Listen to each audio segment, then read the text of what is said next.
We've got a former Trump administration employee, his national security advisor, on CNN to discuss things about Trump, namely what I want to get into being the Afghanistan withdrawal, because the anniversary of the 13 who died from withdrawing was yesterday, and lots of misinformation about it has been going around on the right. So I want to take some of this time to correct the record. So let's start there. Does Trump bear part of the responsibility for what happened? Oh, yes. I mean, so the whole premise of talking to the Taliban before you leave Afghanistan, why the heck were we even doing that? He was going to invite them to Camp David. Right. Even the Obama administration, when they made the mistake of pulling all of our troops out of Iraq in 2010, which really set conditions for the rise of ISIS and so forth by 2014, the Obama administration didn't negotiate with al-Qaeda in Iraq on the way out.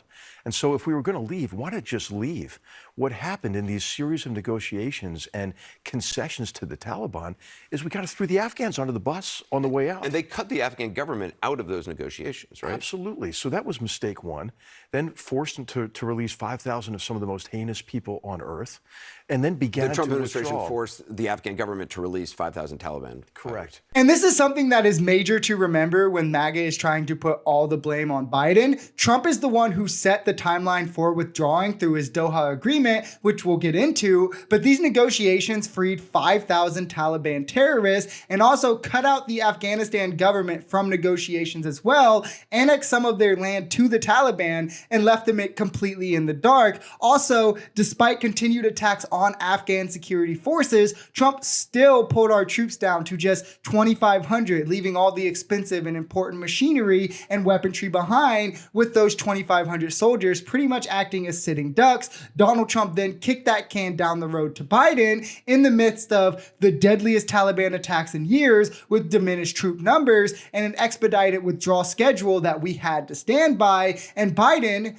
did what was the right thing and pulled us out of what Republicans got us into long before, because Republicans don't care to send our sons and daughters to die in pointless wars. Now, also important to note, every year of Trump's presidency saw more U.S. troops get killed in Afghanistan than the withdrawal that Biden had, except for the COVID year. 15, 14, 24, and 11 were the 4 years that Trump was in office, the deaths each year, totaling 64 deaths, while Biden saw 13 and ended the possibility of any further. That sounds like a massive win to me, and it was more reckless than it had to be because of Trump negotiating with the terrorists and leaving Afghanistan out of the negotiations while leaving 2,500 troops as sitting ducks despite numerous terrorist attacks throughout 2020, but yet they then try to just pin it all on Biden as if he just decided to do this himself, because to them, the death of Americans sent over by Republicans are only useful as political pawns and ways to attack the other side. Would you work in the Trump White House again?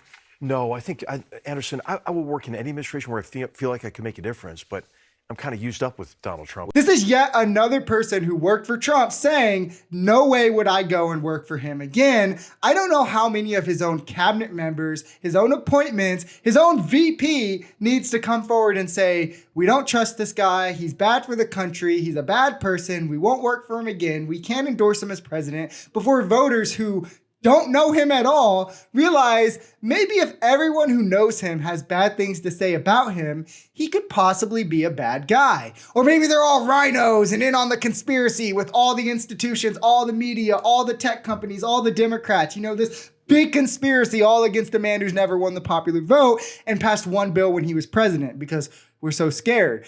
That also mixed with, again, his horrendous record as president, it's pretty clear that people voting for Trump are voting out of ignorance, bigotry, or being easily manipulated by the things that Trump says.